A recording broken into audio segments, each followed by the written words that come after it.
Today, in this second chapter, already we have seen what is meant by superconductors and what happens when the temperature increases for metals and for conductors, that is for conductors and for insulators and semiconductors. What happens when the temperature increases for metals?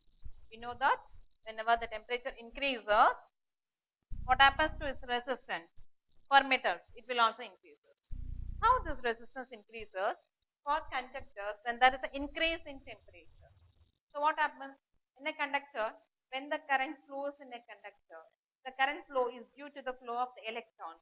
So these electrons, when they are flowing in a conductor, when the temperature increases, these electrons, they will collide with each other or with the atoms or ions in the conductor. So because of this collision process, the resistance is occurring.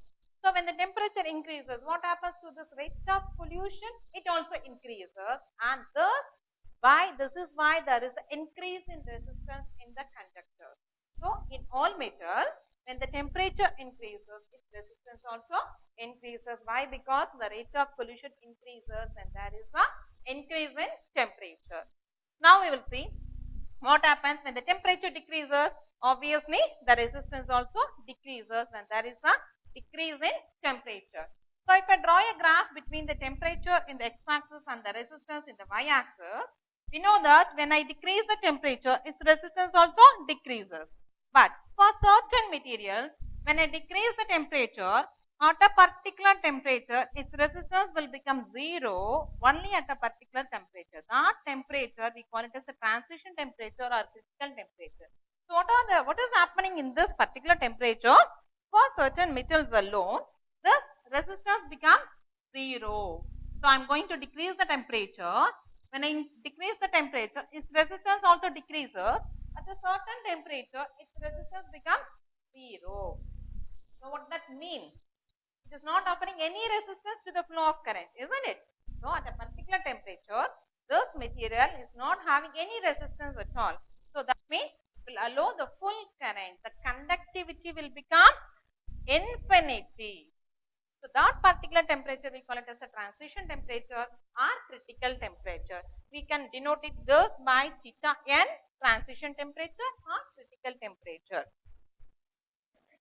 So at this particular temperature, the conductivity will become infinity. So these materials, we call it as the superconductors. Why? Because with zero resistance, we are going to have conductivity. So at normal conductors will become superconductors at a particular temperature. That temperature we call it as the transition temperature. Now what are the changes we are going to see during the transition temperature? What happens first? At transition temperature, the resistance will become 0. The conductivity will become infinity. Conductivity will become infinity. And what happens to the magnetic flux lines included in the material? They will be totally excluded away from the material. So these are the changes you can see in the transition at the transition temperature. If I take the material mercury, when I decrease the temperature, its resistance also decreases. At a very low temperature, at a temperature of about 4.2 Kelvin, its resistance will become 0 for mercury. So, this 4.2 Kelvin is the transition temperature for mercury. What that means? At this temperature, there is no resistance offered by the mercury. This temperature we call it as the transition temperature for mercury. These conductors we call it as the superconductors. Why? Because they are going to conduct electricity without any resistance at all. This was first observed by the person Kamerlingh Onnes in the year 1911, and the theoretical explanation or theory was given by BCS theory only in the year 1957. Then we are talking about the resistors now. We just seen what is meant by resistance here. So what is meant by resistance? It's a property of a material which will resist the flow of current in a material. That we call it as the resistance. So we know what happens in a metal when the temperature increases, the resistance also increases. But in insulators, when the temperature increases, resistance decreases. These are the things we have seen for metals and for insulators and for semiconductors also. When the temperature increases, the resistance decreases. Now, there are resistors, how they are made and what are the two types of resistors. We will see that and how to find out the resistance value of this resistors. There are two types of resistors. One is wire wound resistors. Wire wound resistors. The other one is carbon resistors.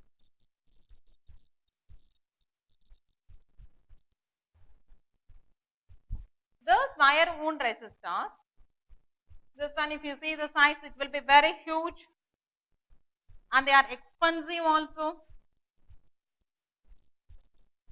So it consists of a wire which is wound through a material like manganese or nichrome or constantan or a similar ones. This type of resistors we call it as the wire wound resistors. So here how these wire wound resistors are made? They are made by winding wires. Wire wound resistors are made by winding wires of an alloy through materials like manganese or constantan or nichrome or any other similar one. Thus we call it as the wire wound resistors. They will be very huge in size and they are expensive also. If I take this carbon resistors, these are higher range resistors. These are higher range resistors. They will be small in size and they are cheap and they are stable also. So if you see these carbon resistors, we are going to see only those carbon resistors in this lesson and how to find out the resistance for those carbon resistors. Thus, if you see the carbon resistors, how they are made. It consists of a ceramic core. The core will be made up of ceramic material over which it is deposited by a crystalline carbon. So, on the ceramic core, it is deposited by crystalline carbon. This is how the carbon resistors are made. So, on this carbon resistors, we have a set of colors. Colored rings will be there. So, this is the way how this carbon resistor looks like. It consists of coaxial set of colored rings on it. Each colored ring represents a resistance value. On the other side, I have a ring which indicates the tolerance of this carbon resistor. We will see now how to find out the resistance of this carbon resistor by seeing the colors on the colored rings on this carbon resistor. Before going further, you should know each color has a value. Each color has a resistance value that we have to be thorough with that. If this color is red, what is its resistance value? What that color indicates? What is the significant figures? That and all we should know first before going further or before going to know about the resistance of the carbon resistor. So, it may have three colored code resistors. Thus, we call it the three colored code resistors. At one end, I have three colored code, and at the other end, I have color code which indicates the tolerance of the carbon resistor. There are four colored code resistors also. We are going to discuss only about the three color code resistors. First, I'll say write the color and the number and the tolerance value.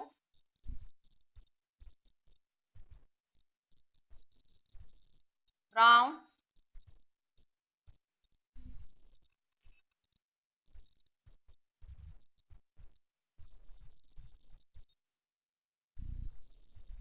yellow, blue, violet, white. Here, first one BB, ROY, GB, PGW. So here you can just remember the first letter of all these colors. Just see BB Roy, Great Britain, very good wife. So like this you remember this color order, the order of all these colors. Why? Because if you know this order only, you can easily find out the numbers. Start with 0. So how you can remember this? B.B. Roy, Great Britain, very good, wife. B.B. Roy, Great Britain, very good, wife. So first start with 0 and you put the numbers in order 3, 4, 5, 6, 7, 8, 9. And we will go for the tolerance. Each colored ring on the other end of this resistor have a tolerance value. If the ring that is the other end of the ring is silver color, the tolerance is 10%. If the colored ring is gold, it is 5%. If it is red, it is 2%. If it is brown, it is 1%. So this is the way how you are going to find out the tolerance range for each color. Then sometimes there will be no color at the other end of the resistor. If there is no color, then the tolerance range is 20%. First, for example, this colored code is brown and this one is black and this one is red and this colored is silver. So this is a 3 colored code carbon resistor on which first ring is brown color, second ring is black color and the third ring is red color. Now we will see that how to find out the resistance value now. First, the first 2 rings indicates the significant figure. So how to find out the resistance value? Just find out the colors. For each color, for the first 2 rings, what are the significant figures you find out first? First here, start with the, see, somebody, I told you how to remember this. How to remember this? B.B. Roy, Great Britain, very good wife. But you will be having a doubt whether here the first B is black or the second B is black. So always remember, first you start with the black color and you just end it with the white color. Yeah, don't start with the brown, start with the black color and end with the white color. So here first ring is brown. What is the number for brown color here? 1. You write 1 and for black it is 0, you put 0. So the first 2 colored rings indicates a significant figure and the third ring indicates multiples of 10 or the number of zeros written with the first 2 numbers. If it is red is 2. I can write it as powers of 10 to be multiplied with this number, or I can also write this as simply 2 zeros. Either I may write like this or I can also write like this. Then the other colored ring at the other end of the resistor is silver color. If it is silver color, what is the tolerance range? What is the tolerance value? Just 10%. So you put simply 10%. So how I can write the resistance value for this brown, black, red and silver color resistor, carbon resistor? The resistance value is 1000 ohm, comma 10% is the tolerance for this carbon resistor.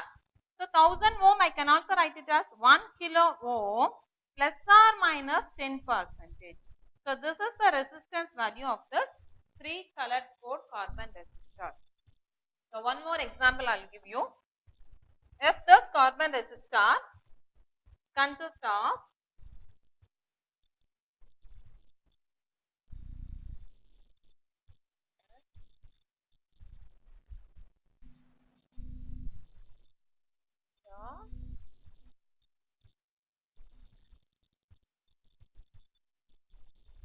red, black and this one is orange. So I have red, black, orange and this one is gold. How you can write the resistance value for this? The first 2 numbers you want to write the significant figures. First is red. What is the significant figure for red? It is 2. Second one is black. For black it is 0. Here it is orange. So for orange the number is 3. I may put either 3 zeros, or I can also write into 10 power 3, comma, for gold what is the tolerance? It is 5%. So this is the resistance value. I can also write this as 20 kilo ohm plus or minus 5%. So this is the resistance value for this 3 colored code carbon resistor. Now you know how to find out the color code, or how to find out the color, what is the significant figures for different colors, and what is the tolerance value, and how to find out the resistance if the color code is given like this. So for that you should be thorough with this color, don't forget it. So start with the black color, and you remember this order. How you can remember?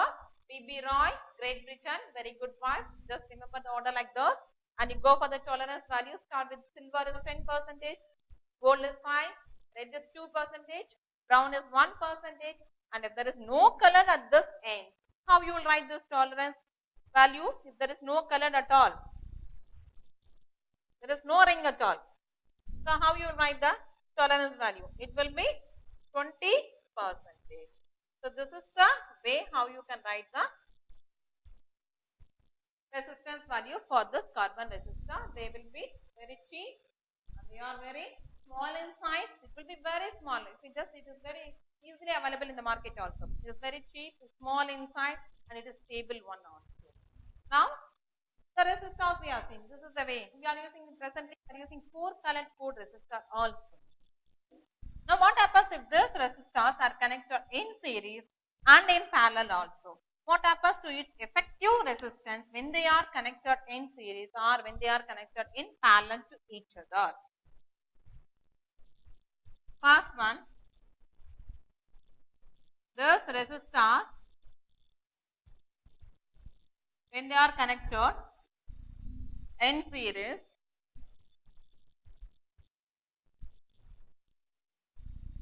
when they are connected in parallel. How to find out its effective resistance? We will see one by one. Already we have seen in the first chapter, when the capacitors are connected in series and the capacitors are connected in parallel, how to find out effective capacitance. Same way here also we are going to see what happens if this resistor, I have 3 resistors, they are connected like this. Let I be the current flowing through this resistor. Let it be R1, R2, R3. So 3 resistors are connected in series like this. So what happens to the current flowing? The current flowing through the 3 resistors will be the same, and its potential will be different. So the potential developed across each resistor will be different when they are connected in series. This connection we call it as the resistors connected in series. Now I want to find out the effective resistance of these resistors. 3 resistors are connected in series. Since the potential is different for 3 resistors, first I will find out what is the potential, overall potential of this. Let this be V equal to V1 plus V2 plus V3. I want to find out the overall potential developed on the 3 resistors. We know that by Ohm's law, V equal to IR. For the first V1, how I can write, since the current I is same for all the resistors, I can write this I R1 plus I R2 plus I R3. I is common, so take it out. What is the remaining? R1 plus R2 plus R3. Here on the left hand side, what is this V? This is the potential developed across all the 3 resistors. So I can write this as the total current flowing through the resistor and into its effective resistance connected in series. This only you are going to find it out. So the current is same on both the sides. It gets cancelled. What is the remaining? Rs equal to R1 plus R2 plus R3. So the effective resistance connected in series will be equal to the sum of the individual resistance. Then what happens if these 3 resistors are connected in parallel to each other? See here, one end of all the resistors are connected to one terminal. The other end of all the resistors are connected to the another terminal. This connection we call it as the resistors connected in parallel. Similarly, R1, let this be R2, let this be R3. If the resistors are connected in parallel, the potential developed across the three resistors will be the same and the current flowing through each resistor will be different. So here current will be different and potential will be same.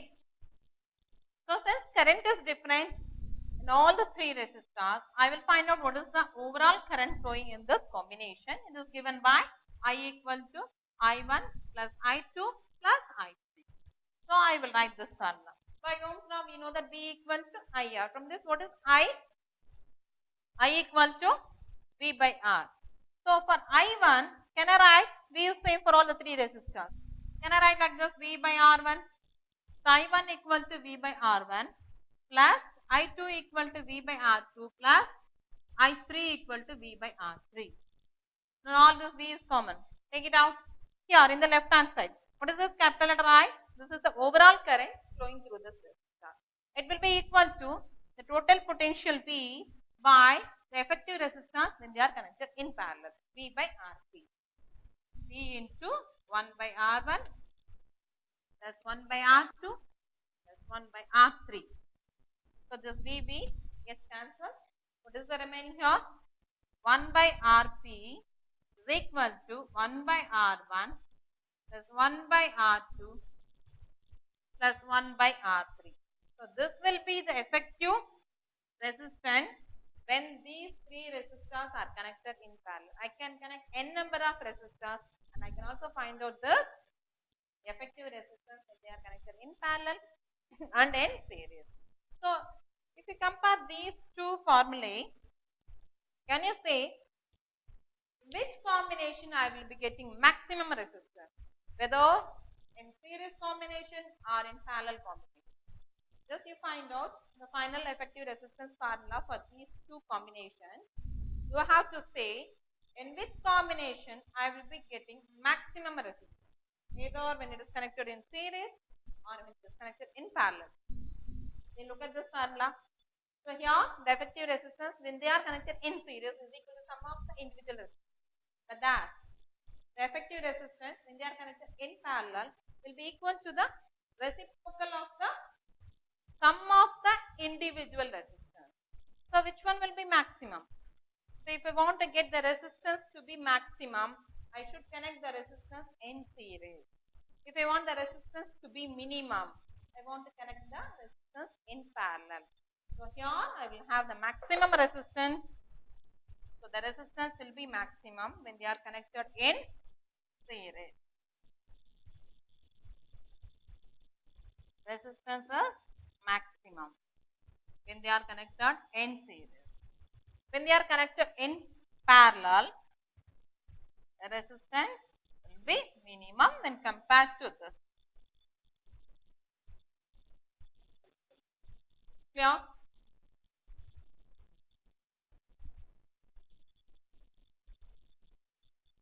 Then, as we seen already, this resistance will depend upon the temperature, isn't it? So we have seen what is meant by resistance, what is meant by specific resistance. So this resistance will depend upon the length of the conductor, area of cross section of the conductor, the material of the conductor, and also on the temperature of the conductor, and also on the temperature. So here I have two different temperatures. One temperature is 0 degrees Celsius and another temperature, let it be 3 degrees Celsius. So I have two different temperatures. Let R naught be the resistance of the conductor at 0 degrees Celsius. Same way, let RT be the resistance of the conductor at 3 degrees Celsius. So at two different temperatures, I have two different resistance for the conductor. So we know that already when the temperature increases, the resistance also increases. Why its resistance increases? Because when there is increase in temperature, the rate of collision increases. Because of that collision process only there is increase in resistance in the conductor.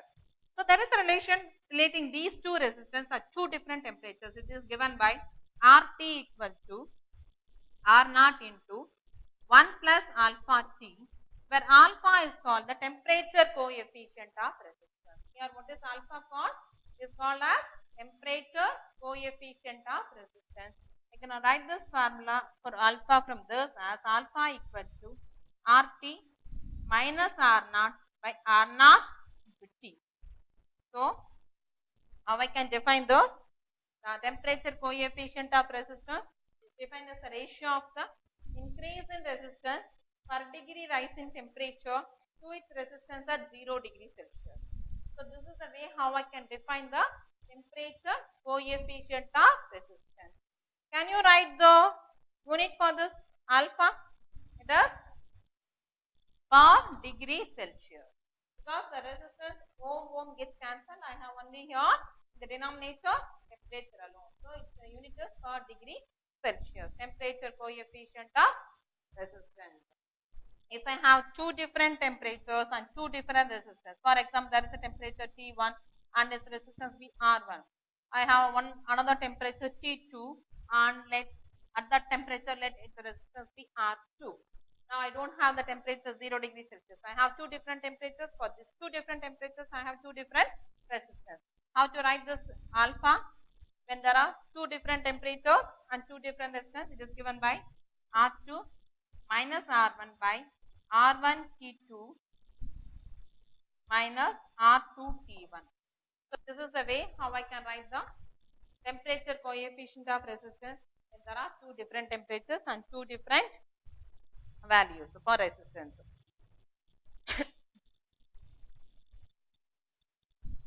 Then we will see, what is the cell? What is the cell? A cell is a device which converts chemical energy into electrical energy. In a cell we have an electrolyte. In the electrolyte, two electrodes, two rods are immersed. One rod we call it as the positive rod we call it as the anode. The next one is the negative electrode that we call it as the cathode. So when there is a connection, when it is connected externally, when current flows in the cell, there is a chemical changes occurring in the electrolyte of the solution. When there is a chemical changes, these chemical reactions are converted and there is the electricity produced. So this is the way how a cell is working. Now, when the current flows in the electrolyte of the solution in a cell, what happens externally? How the current flows externally in a cell? So here, this be the two electrodes. One is connected to the positive terminal, the other one is connected to the negative terminal of a battery. These two rods which are immersed in the electrolyte. This will be a solution. So these two rods which are immersed in the electrolyte, we call it as the electrode. So with the rod which is connected to the positive terminal, we call it as anode. Which one is this rod which is connected to the negative terminal of the battery, we call it as the cathode. So this is your anode and this is your cathode. When the current flows externally in this circuit, from positive terminal to negative terminal, the current flows, isn't it? Externally. So the current flows externally from the positive electrode to the negative electrode. When it flows like this, to maintain that continuity, inside the electrolyte, the current flows from negative electrode to the positive terminal. That is to the positive electrode. So what happens in the electrolyte of the solution? To maintain the continuity, the current flows internally from the negative electrode to the positive electrode. When the current flows like this flow of current internally inside the electrode will offer some resistance to the flow of the current. So this will provide or this will resist the flow of current in the circuit. This we call it as the internal resistance of the cell. This we call it as the internal resistance. You will see how to find the internal resistance of a cell. By you take a cell, let this be a Lagrange cell or a primary cell or a Daniell cell, whatever it may be. You connect the cell to a high resistance voltmeter, and in the external circuit you have a key and a small resistance box connected to the external circuit. First, to begin with, so what's our work? I want to find out for this cell which is having an EM of E. So we have to find out this internal resistance of this cell which is connected to the cell. Now, keep the key open part. Now this is connected to the high resistance voltmeter. So how it is connected? This is connected to a high resistance voltmeter. So since it is connected to a high resistance voltmeter across it, what happens to the current flowing in this? It is going to offer a very high resistance for the flow of current. So only very feeble current flows in the circuit. Then I can measure directly the voltmeter reading. This voltmeter reading gives you the EMF of the cell directly. Since it is connected having a very high resistance value, the voltmeter reading gives you directly the EMF of the cell. So this is the first work we are doing. So what we did? We are not going to close the key. The key is open. No current flows through this resistance box. Now I will find out what is the EMF of the cell by connecting a very high resistance voltmeter. By connecting a high resistance voltmeter, since it is offering a very high resistance, it allows only few feeble current or very little amount of current to flow through. So I can measure directly the EMF of the cell. Let it be E. Now you close the key. What happens when I close the key? The current flows in this circuit externally. In this direction, the current is going to flow. When the current flows externally like this, I close the key. Here, there is a potential difference. In this, it is a small resistance connected. A small resistance value I am going to give connected to this in series. So, there will be a potential difference developed across this resistance box, isn't it? Let that be P equal to IR, where I is the current flowing and R is the resistance value what you are going to give as here. So this is the potential difference developed across the resistance box. Now how much potential difference developed here will be the same potential developed in the circuit. So because the same current is going to flow in the circuit. So this potential difference will be equal to EMF of the circuit. Now since the current is flowing externally, if you see the voltmeter reading, it won't show the initial value as it is shown earlier. So what happens to this reading? Here this potential will be equal to less than that of the initial value. So since the current flows, here a potential difference is developed. This potential difference developed will be equal to the EMF of the cell now, but this value will not be the same as it is earlier. So it will be equal to, this potential will be less than the initial value of the EMF of the cell, E minus IR, where R is the internal resistance of the cell. So it will show a different rate. It will be less than the initial value of the cell. So here, can I write what is IR from this formula? What is this V? Potential difference developed across this cell when the key is closed. What is this E? This is the EMF of the cell when the key is open. When it is the open circuit, this is the EMF of the cell. When it is a closed circuit, this is the potential difference developed across the cell, that is given by E minus IR, since it is going to offer a resistance to the flow of current. Now IR equal to E minus V. Let this be as equation 1 and this be as equation 2. So since it is a closed circuit, the potential developed here will be equal to here. I can compare these two equations. I can divide IR by R. That is equation 2 divided by equation 1. If I divide E minus V by V. So I get cancelled. What is the remaining? R equal to E minus V by P into R. Here what is this E?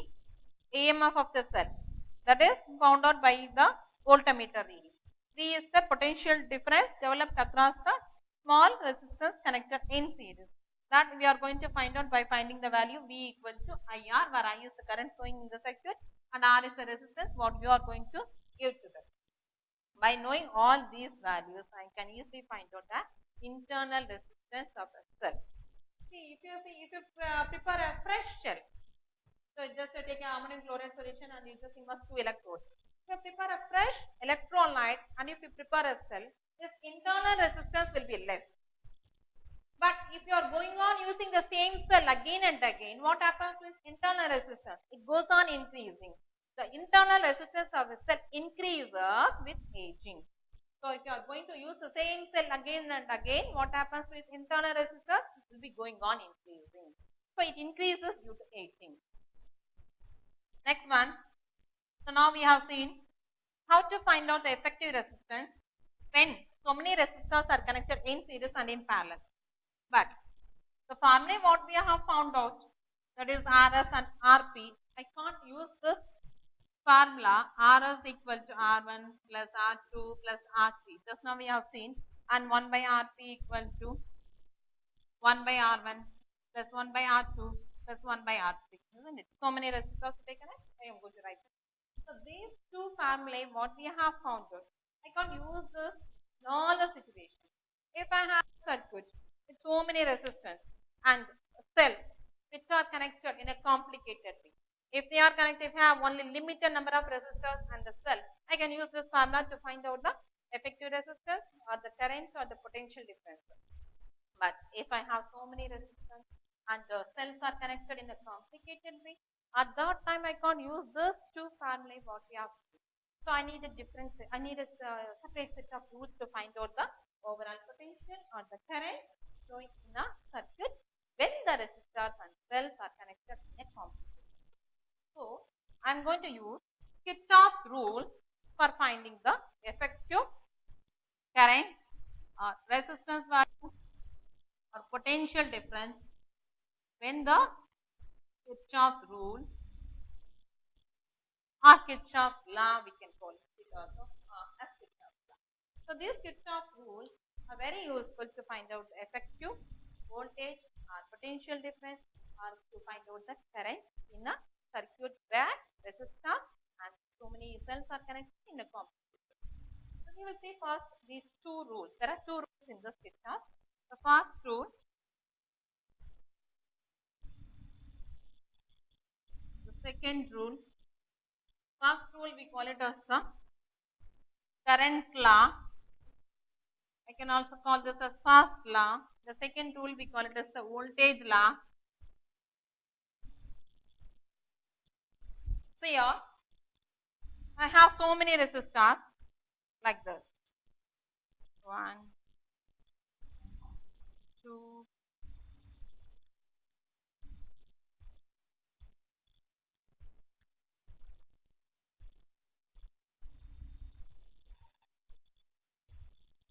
so there are so many resistors connected like this.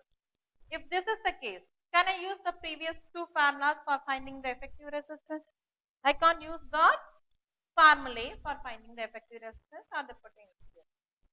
So here there are so many resistors 1, 2, 3, 4, 5 and they are meeting at this junction. Let the junction be 4. Let this current be I1 and let this current be I2. This current be I3, this current be I4 and this is the current that is I5. So if you see the direction of the current flowing at this junction, these currents I1, I5, I4 are flowing towards the junction and these currents I2 and I3 are flowing away from the junction. Then how to find out the overall current? So this Kirchhoff's first law, that is the current law, tells you when so many currents are meeting at a junction, how to find out the total current. It is nothing but the algebraic sum of the current flowing towards the junction. How to find out the total current flowing towards this junction?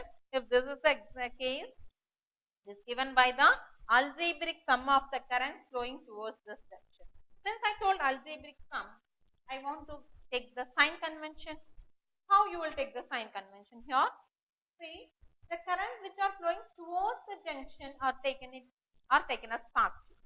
The currents which are flowing towards the junction are taken as positive and the currents which are flowing away from the junction are taken as negative. So this is the sign convention we are going to use in the Kirchhoff's first law called current law. So how you will write this now? Can I write like this? See here I1 it is flowing towards the junction, so it is positive. I2 it is flowing away from the junction, so it is minus I2. I3 again it is away, so it is minus I3. I4 towards. If it is flowing towards, it is positive I4. If it is flowing here also it is flowing towards, so it is I5. So he told that the algebraic sum of the currents flowing towards the junction will be 0. Or in either way I can say. In another way also I can explain the current law. The sum of the currents flowing towards the junction will be equal to the sum of the currents flowing away from the junction. Can I write like this? See your I1 plus I2, I1 plus I4 plus I5. These are the currents flowing towards the junction will be equal to the sum of the currents flowing away from the junction, that is I2 plus I3. So, in this way I can find out the current flowing towards the junction. First, we are going to find out the current which are flowing in a particular junction. We call this law as current law. And this law you see that it's a consequence of law of conservation of charges. This we are dealing with the current. Current is nothing but the flow of charges. So this law is nothing but a consequence of law or conservation of charges. Second law. Second rule or second law we call it as a voltage law. In this voltage law, if I have so many resistors and cells connected in a complicated way, there I can find out the, since I have current and I also have a resistance and I have also potential difference developed across the cell, there is a EMF of the cell. How to find out this voltage law? It is defined as the sum of the product of the current and the resistance. I1 R1 plus I2 R2 will plus I3 R3 will be equal to P1 plus P2.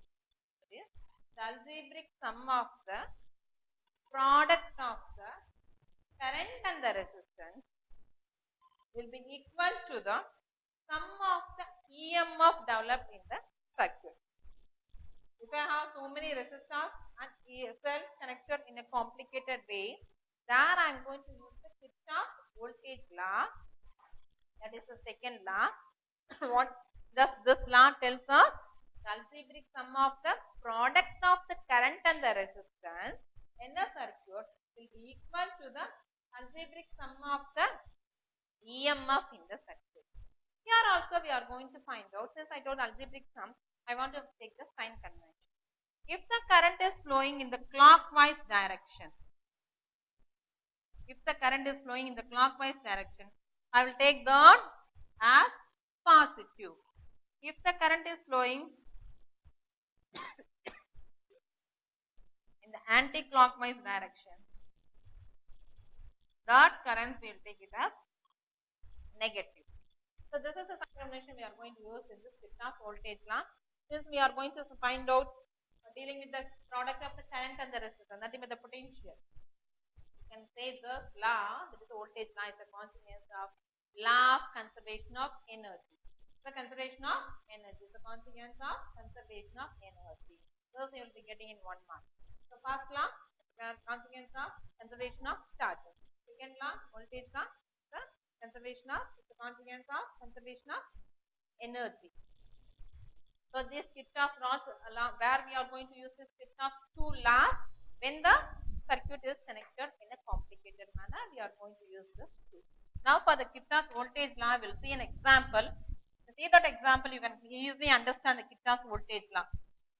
That is the second law.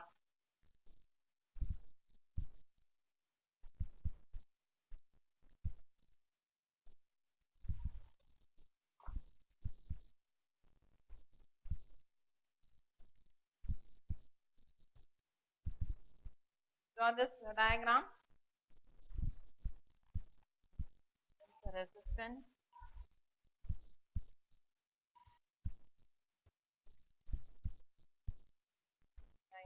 R is the cell.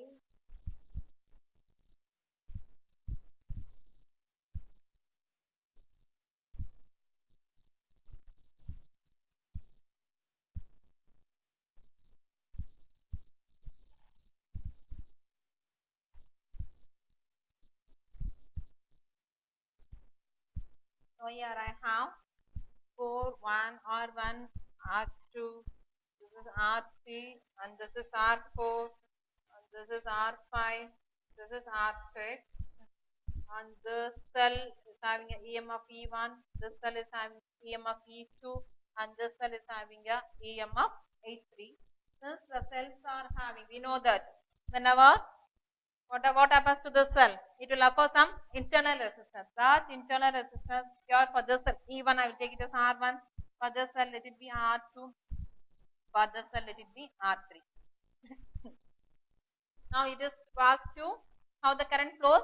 From positive to negative. In this loop, the current will be flowing like this. So let this current be I1. Same current will be flowing here. Let it be I2. When it comes here, so this is one junction. Let this be A, this be B, C, E. This junction is E. This junction is F. I2. And when it comes here, let it be I3. Again, it crosses this cell. It comes here. Let it be I4. Same current will be flowing across the cell I3. This is I3. And here, positive to negative. Here it is I4. So this is your circuit. Now here, there are so many resistors and cells are connected like this. Now I am going to use the Kirchhoff's second law. First, for this loop are closed circuit A, C, D, F, A. You find out what is the Kirchhoff's voltage law. For the first loop A, B, C, D, E, F, A, I will use the Kirchhoff's second law, and for this loop A, B, E, F, A also. Here, first to begin with, now I1 is the current flowing for this cell E of EMF here. Like this, the current flows, isn't it? Here also, it is positive to negative, so the current is flowing like this. Negative means the current will be flowing through. Now for this I1 R1, from here you will start. Or if you are starting from A, I can also write this as I1 R2. You start from this A, B, C, D, E, A. I1 R2, current is flowing in the clockwise direction. If the current is flowing in the clockwise direction, I will take that as current as positive. I2 R3 plus I2 R3. I will take this A, B, C. So here it is I3 R4. A, B, C. This only we are going to do. I3 R4. And when it crosses this cell, it is offering internal resistance R3. So it is I3 R3, where R3 is the internal resistance of the cell of EMF E3. And this is I3 R5, I3 R5. And here this is I4 R6 plus I4 R6. And here it is plus I1 R1 plus I1 R1 plus I1 again R1. This R1 is nothing but the internal resistance of the cell of EMF E1 will be equal to here the sum of algebraic sum of the product of current and resistance will be equal to the EMF of the cell, two cells. Here E1, here it is E2. Here positive to negative only the current is flowing. So I can write like this as E1 plus E2. Now we have used the Kirchhoff's second law for this loop as closed circuit A, B, C, D, E, A. And for the second one, A, B, E, F, A. For A, B, E, F, A, we are going to find out how will be the EMF of the cell. Kirchhoff's second law. Same way, start with this. I1 R2. Here we are going to go like this. B, E, F, A plus here I2 R3. I2 R3 plus same current will be flowing in this cell. So I2 R2. R2 is the internal resistance of this cell plus I4 R6 plus I4 R6. Again comes here. Here it is I1 R1 plus I1 R1 plus I1 R1, where R1 is the internal resistance of the cell of EMF. It will be equal to the sum of the algebraic sum of the EMF of the two cells. Here, this is EMF E1, this is EMF E2. It is from positive to negative. So, the current flows like this. But for this cell, current is flowing like this, isn't it? Positive to negative. So, how I can write this for the second cell? For the cell EMF of EMF E1, it will be positive because the current will be flowing in the clockwise direction. But for this cell, it will be flowing in the anti-clockwise direction. So, it will be E1 minus E2. This is a sign convention you are going to use in Kirchhoff's second law. So, where we are going to use the Kirchhoff's second law? And the first law, where the connections are connected in a complicated way, we are going to use the Kirchhoff's first law and the second law. This is very, very important. Now, we will say very important one, the applications of the Kirchhoff's law, how these resistors are connected in a loop manner, how to find out the balancing network. So, that we call it as the Wheatstone bridge. This is the application of your Kirchhoff's law.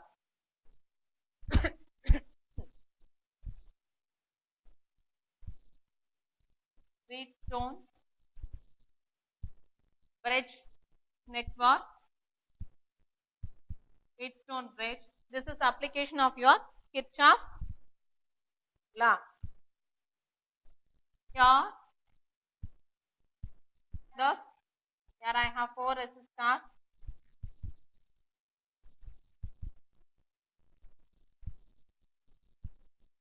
Which are connected like this.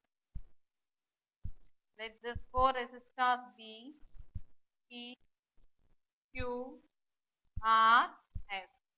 These 4 resistors are connected like this, and it is connected these two ends. Let this be A, B, C, D.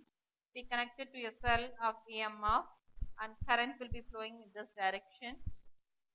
And here I am going to connect a galvanometer G.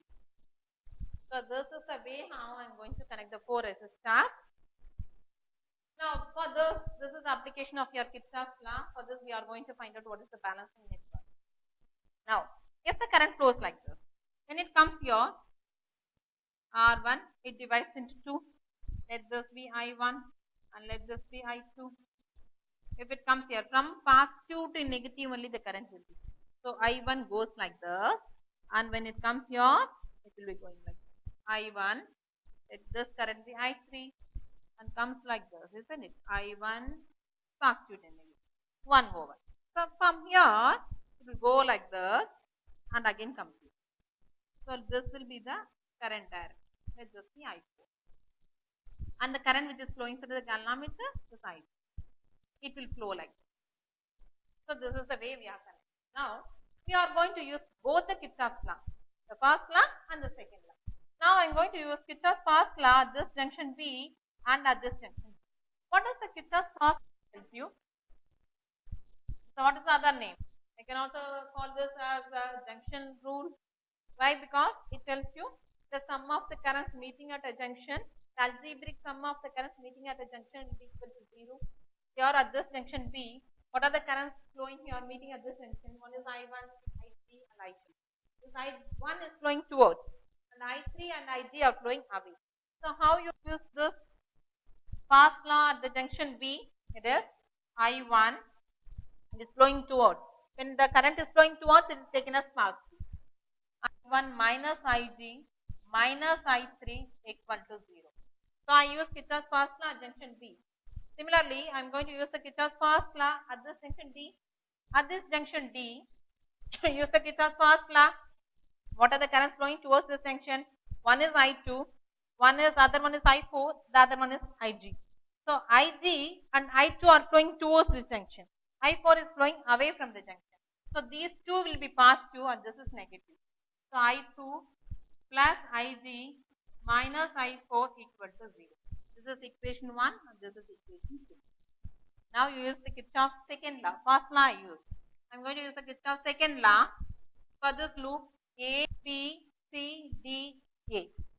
For this loop A, B, C, D, Kirchhoff's second law. Can we use this? Now I1, the resistance of this resistor, I am taking as P. I can write this as I1P plus, it is flowing in the clockwise direction. I3Q here, it is flowing in the anti-clockwise direction. So I will take this as negative. 4S, and again those I2 is flowing in the anti-clockwise direction. So this one I will take it as I2R. Since that in this closed loop no SL is connected, it will be equal to 0. So this is the application of Kirchhoff's second law for this closed loop A, B, C, D, A. Now use the Kirchhoff's second law for this loop A, B, D, A. I can also take this B, C, D, B. Anyway I can do A, B, D, A.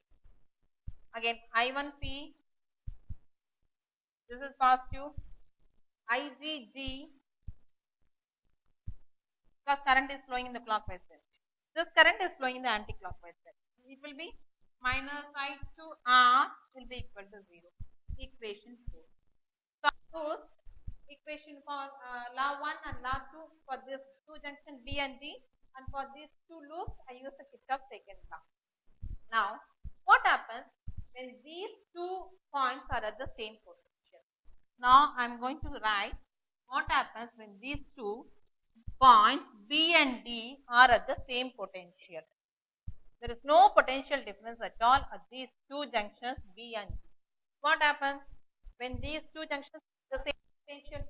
Will there be any current flowing through this galvanometer? So what happens to the galvanometer deflection? It will be showing 0. Since these 2 points are at the same potential, no current will be flowing in the galvanometer, so it shows 0. That is, Ig will become 0. When the Ig will become 0, provided these 2 points are at the same potential. When this becomes 0, you apply this in equation 1, 2 and in equation 4. So what happens if I apply this in equation 1, 2 and equation 4? I can write this equation 1 as I1 equal to I3. So I3 will become 0.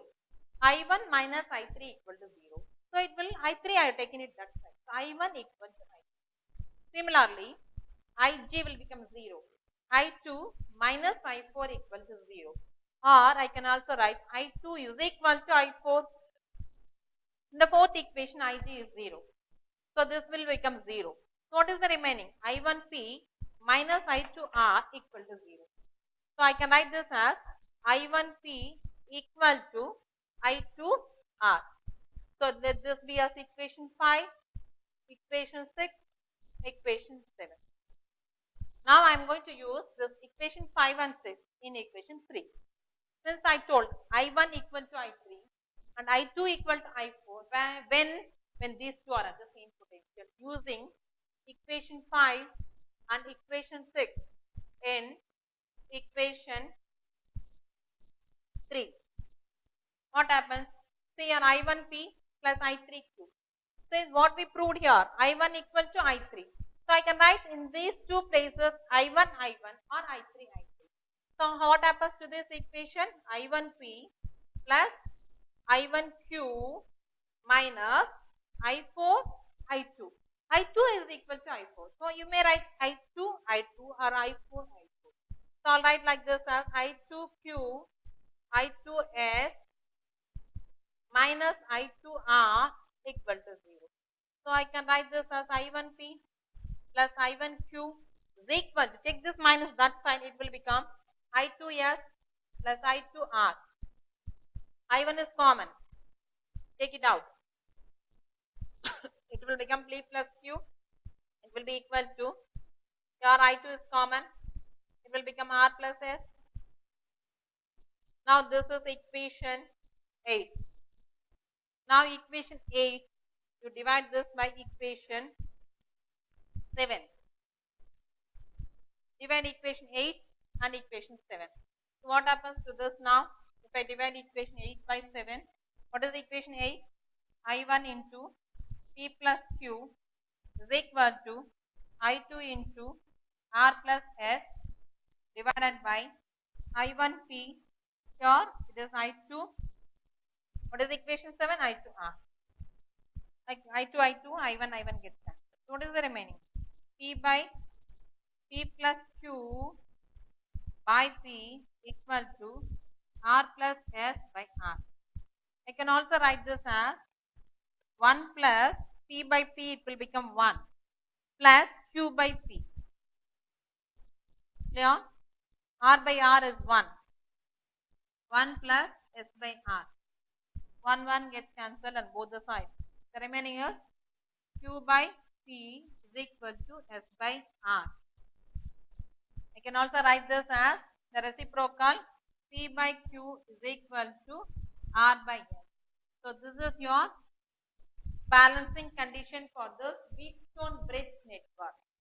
For this Wheatstone bridge network, the ratio between the two resistance P by Q will be equal to R by S. When this balancing network is proved, when these two junctions B and D are at the same potential, you can say the ratio between these two resistance will be equal to the ratio between these two resistance. P by Q equal to R by S. This Wheatstone bridge, we are going to use it in meter bridge and in potentiometer also. We'll see later what happens in the meter bridge and in the potential. So today what we have seen now, we have seen what happens, what are superconductors and how to find out the effective resistance when they are connected in series and when they are connected in parallel.